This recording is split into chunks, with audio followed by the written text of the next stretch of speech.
syadon ko kapatay baronya kan ko un panlongai makaburon kamkon kasang syadka jong ude jiu nom kandu toki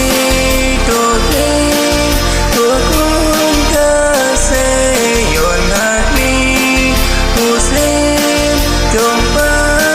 ulawan hakaburom udah syong ukun kada yang joy menta pendekan yau ablay bon ba jong ni meno meno ka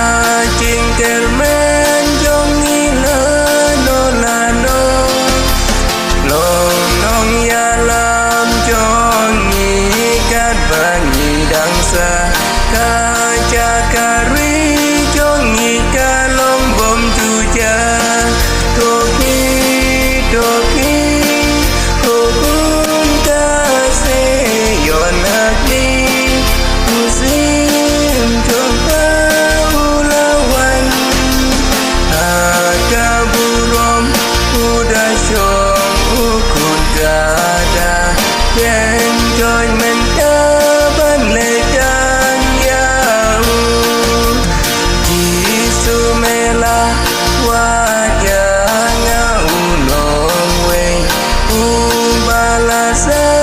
manakai ginubleng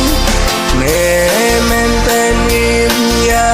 kamen sim jod jonga kas nam mela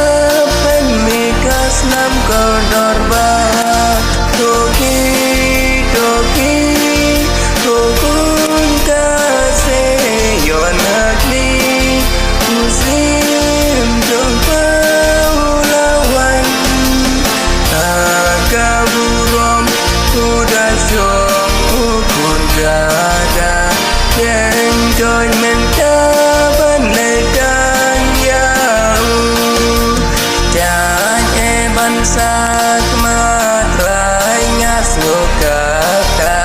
cai ruban pai name ubangai sim donu jong ngatrai sim penskem yaka mangan yai hun bat me akan rat baba toki toki hukun kase yon hakli muslim jompa ulawan hakaburom udah syong ukun kada